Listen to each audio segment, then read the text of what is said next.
آج ہم آپ کو جو وہ اسرائیل اور حماس کی جنگ کے بارے میں بتانے جا رہے ہیں، جس کو جو وہ کئی روز گزر چکے ہیں لیکن جنگ ختم ہونے کا نام نہیں لے رہی۔ ناظرین، یہ 7 اکتوبر 2023 کو حماس اور دیگر فلسطینی گروہوں نے اسرائیل کے خلاف ایک آپریشن جو وہ طوفان الاقصی کے نام سے شروع کیا تھا۔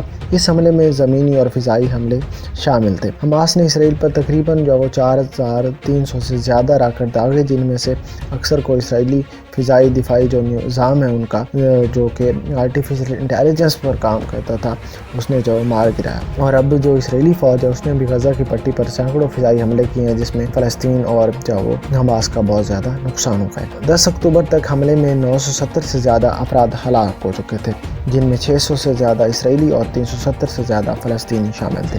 اسرائیلی فوج نے کہا ہے کہ اس نے حماس کے کئی اہم مقاصد کو تباہ کر دیا ہے، جن میں اس کے راکٹ لانچرز اور سرنگیں شامل ہیں۔ حماس نے کہا ہے کہ اس نے اسرائیل کو بھاری نقصان پہنچایا اور وہ جنگ جاری رکھنے کے لیے تیار ہے۔ 11 اکتوبر کو اقوام متحدہ کی سلامتی کونسل نے اسرائیل اور حماس دونوں کی جنگ بندی کا مطالبہ کیا۔ اقوام متحدہ کے سیکرٹری جنرل نے کہا ہے کہ جنگ بندی فوری ضروری ہے۔ اس جنگ کی وجہ سے جو وہ غزہ کی پٹی میں ایک انسانی بحران پیدا ہو گیا، لاکھوں لوگ بے گھر ہو گئے اور خوراک، پانی اور ادویات کی قلت ہے۔ اقوام متحدہ نے کہا ہے کہ جنگ سے جو وہ 4.8 ملین فلسطینی متاثر ہوئے ہیں۔ اس جنگ کی وجہ سے اسرائیل اور فلسطین کے درمیان تناؤ میں بھی اضافہ ہوا ہے۔ جنگ کا اختتام ابھی تک جو واضح نہیں ہے۔ دونوں فریقوں نے جنگ بندی کے لیے بات چیت شروع کی ہے، لیکن اب تک کوئی معاہدہ نہیں ہوا اور یہ جنگ آہستہ آہستہ بڑھتی جا رہی ہے۔ ناظرین، اسرائیل اور فلسطین کی جو جنگ ہے وہ آپ کو نظر آئے گا کہ وہ تیسری جنگ عظیم میں بدل جائے گی، کیونکہ یہ مذہبی جنگ ہے اور اتنی خطرناک جنگ ہے ہونے والی ہے کہ اس وقت بہت بڑی تعداد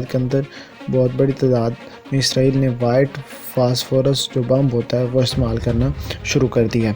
اب یہ کیا ہے؟ یہ اصل میں بہت بڑی تعداد میں دھواں خارج کرنے والا کیمیکل ہوتا ہے۔ جب یہ کیمیکل پھٹتا ہے تو 5000 فارنہائٹ تک کا درجہ حرارت پیدا ہوتا ہے اور اس کی وجہ سے لوگ جب وہ پگھلنا شروع ہو جاتے ہیں۔ یعنی آپ دیکھیں گے کہ جب وہ گھروں میں بیٹھے ہوئے لوگوں کی موت ہوتی ہے، یعنی اس طرح جلتا یا پگھلتا ہوا جب وائٹ فاسفورس اگر کسی پہ گر جائے تو سیکنڈ میں اس کی جو ہڈیاں ہوتی ہیں وہ جلنا شروع ہو جاتی ہیں اور اس سے جو بہت بڑی مقدار کے اندر زہریلا دھواں پیدا ہوتا ہے، جس کی وجہ سے دم گھٹتا ہے اور انسان مر جاتا ہے۔